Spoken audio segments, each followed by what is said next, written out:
Bismillahirrahmanirrahim.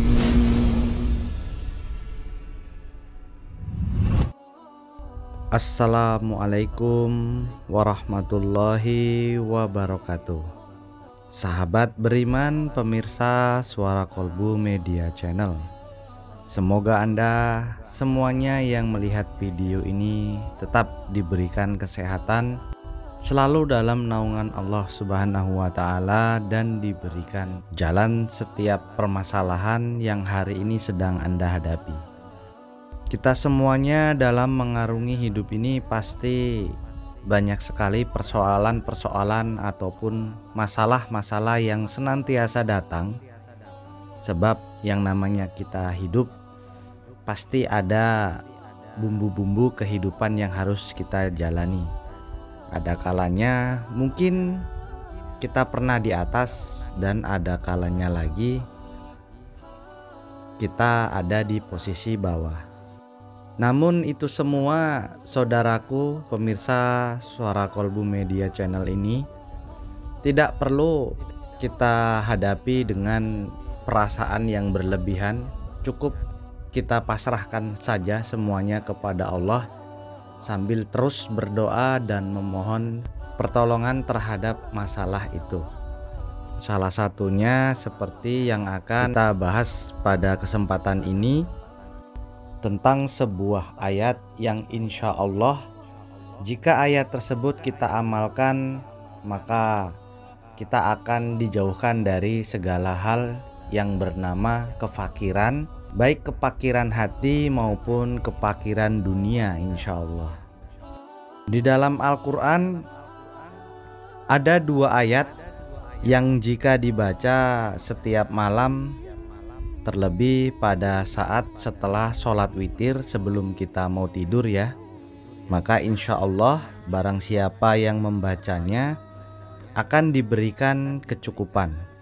Kecukupan di sini banyak arti ataupun maksudnya, bisa berupa kecukupan dalam hal ibadah, ataupun kecukupan dalam materi, ataupun kecukupan dalam kebahagiaan dan yang lain sebagainya. Tentunya semua itu tergantung daripada orang-orang yang mengamalkan. Setiap orang mungkin bisa jadi berbeda kecukupan yang diberikan oleh Allah Subhanahu wa Ta'ala. Dua ayat tersebut pernah disabdakan oleh baginda Rasulullah Shallallahu Alaihi Wasallam dari hadis riwayat Bukhari dan Muslim. Hadis ini berbunyi, yakni siapa saja yang membaca dua ayat terakhir dari surat Al-Baqarah pada malam hari, niscaya ia tercukupi. Berbagai ulama menanggapi tentang hadis ini berlain-lainan ya. Sebagian ulama yang lain menyatakan tercukupi di sini yakni adalah keperluan akhirat, terutama terpenuhi dari ibadah-ibadah yang tidak bisa kita jalankan, semisal mungkin sholat tahajud, zikir sepanjang malam, ataupun yang lainnya. Dan sebagian ulama yang lain lagi menanggapi hadis ini dengan maksud tercukupi tersebut adalah keperluan dunia dan akhiratnya, tak terhindarkan dari semua keburukan.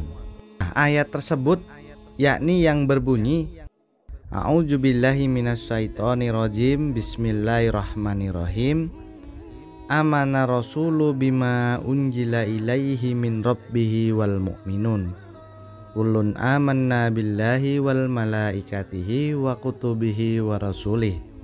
La nufarriqu baina ahadim min rasulih. Wa qalu sami'na wa ata'na ghufranaka rabbana wa ilaikal masir. La yukallifullahu nafsan illa wus'aha, laha ma kasabat wa 'alaiha maktasabat. Rabbana la tu'akhidna inna sinna aw ata'na. Rabbana wa la tahmil 'alaina isran kama hamaltahu 'alal ladzina min qablina. Rabbana wala tuhammilna ma la taqata lana bih wa'fu anna waghfir lana warhamna anta maulana pansurna 'alal qaumil kafirin. Yang artinya adalah aku berlindung kepada Allah dari godaan setan yang terkutuk. Dengan nama Allah yang Maha Pengasih lagi Maha Penyayang. Rasul telah beriman kepada apa yang diturunkan kepadanya, yakni Al-Quran dari Rabb-Nya. Demikian pula orang-orang yang beriman. Semuanya beriman kepada Allah, kepada malaikat-malaikatnya, kitab-kitabnya, dan rasul-rasulnya. Mereka mengatakan, kami tidak membeda-bedakan seseorang pun di antara rasul-rasulnya. Dan mereka mengatakan, kami dengar dan kami taat. Mereka berdoa, ampunilah kami ya Rabb kami, dan kepada Engkaulah tempat kembali. Allah tidak membebani seseorang melainkan sesuai dengan kesanggupannya. Ia mendapat pahala dari kebajikan yang diusahakannya, dan ia mendapat siksa dari kejahatan yang dikerjakannya.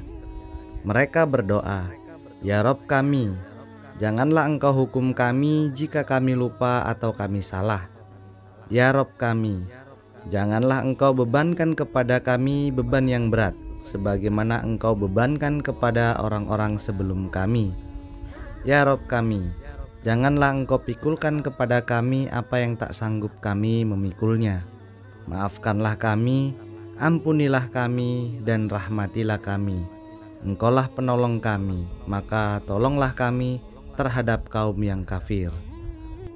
Dua ayat terakhir surat Al-Baqarah ini senantiasa kita dawamkan, yakni khususnya pada setelah sholat witir malam ataupun sebelum tidur, sebagai tambahan doa yang diajarkan oleh Rasulullah, yakni ayat kursi, Al-Falaq, An-Nas, dan Al-Ikhlas. Dan ini bisa jadi tambahan kepada kita, untuk kita tambahkan ke dalam doa sebelum tidur. Insya Allah, barang siapa yang menjalankan ataupun mengamalkan ayat terakhir dari surat Al-Baqarah ini, Allah cukupi semua kebutuhan dirinya, baik kebutuhan dunia maupun kebutuhan akhirat. Wallahu a'lam bishawab.